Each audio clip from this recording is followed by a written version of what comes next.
जी तो स्टूडेंट्स, इस वीडियो में हम रिंग टोपोलॉजी को समझेंगे। चलें तो स्टार्ट करते हैं। रिंग टोपोलॉजी में हर कंप्यूटर नेक्स्ट कंप्यूटर के साथ कनेक्टेड होता है और लास्ट कंप्यूटर फर्स्ट कंप्यूटर के साथ कनेक्टेड होता है। इस तरह ये एक रिंग शेप बन जाती है जिसे हम रिंग टोपोलॉजी का नाम देते हैं। इस टोपोलॉजी में एक टिकट लाइक टोकन होता है जो फ्रीली नेटवर्क में मूव करता रहता है और नेटवर्क में सिर्फ एक ही टोकन मौजूद होता है। अगर किसी एक कंप्यूटर ने किसी दूसरे कंप्यूटर को डाटा भेजना है तो डाटा भेजने वाले कंप्यूटर के पास ये टोकन होना जरूरी होता है। सो डाटा भेजने वाला कंप्यूटर पहले टोकन की रिक्वेस्ट करेगा।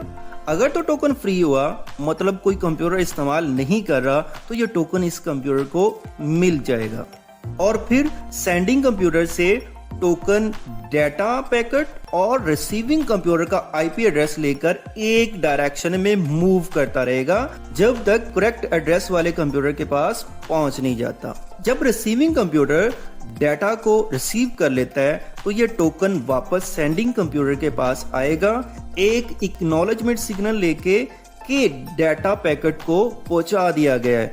फिर ये कंप्यूटर टोकन को फ्री कर देगा, तब कोई दूसरा कंप्यूटर टोकन को इस्तेमाल करके डाटा को सेंड कर सकता है।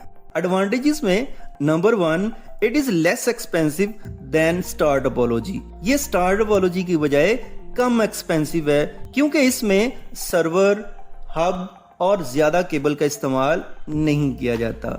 Number 2, every computer has equal access to the network. हर कंप्यूटर को नेटवर्क इस्तेमाल करने की बराबर के राइट्स होते हैं। डिसएडवांटेजेस में number 1, the failure of one computer in the ring can affect the whole network. एक कंप्यूटर के फेल होने से पूरा नेटवर्क असरअंदाज होगा। Number 2, it is difficult to troubleshoot. इसमें प्रॉब्लम को फाइंड आउट करना और उसको रिमूव करना मुश्किल होता है। और लास्ट वन, एडिंग और removing computers affects the whole network. जब आप न्यू कंप्यूटर ऐड करेंगे या किसी कंप्यूटर को रिमूव करेंगे तो पूरा नेटवर्क मुतासर होगा। आई होप आपको समझ आई होगी। Thank you. Allah Hafiz.